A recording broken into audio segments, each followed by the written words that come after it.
අද අපි කතා කරන්න යන්නේ තවත් අලුත් ඩ්‍රාමා එකක විස්තරයක් ගැන.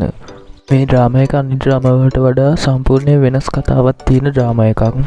මේ ඩ්‍රාමා එක නිකුත් වන්නේ 2026 මැයි මාසෙ නිකුත් වීමට කටයුතු සූදානම් කරලා තියෙනවා. මේ කතාව සම්පූර්ණයෙන්ම මර්ඩර් කේස් එකක් වටා ගොඩනැගුණු කතාවක්. ඒක හෙමින් සත්‍ය හෙළි වෙමින් යන කතාවක් විදිහට තමයි සලකන්න පුළුවන් වෙන්නේ. මේ ඩ්‍රාමා එකේ ප්‍රසිද්ධ බිස්නස් කෙනෙක් හදිසි මරණයට පත් වෙනවා.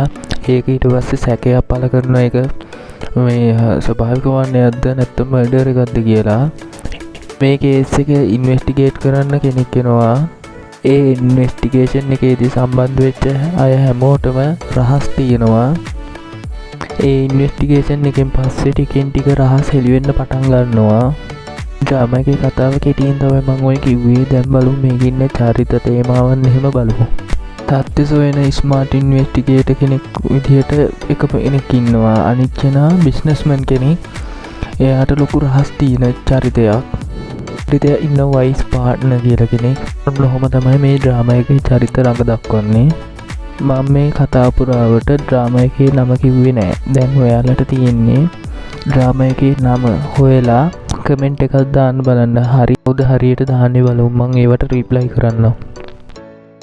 එහෙනම් මේ වගේ ඩ්‍රාමා වලට ආසයට මේ ඩ්‍රාමා එක හොඳ රසාස්වාදයක් ගෙන දෙයි කියලා බලාපොරොත්තු වෙන්න පුළුවන්. මේක ඩාර්ක් සීරියස් ටෝන් එකක් තියෙන ඩ්‍රාමා එකක්.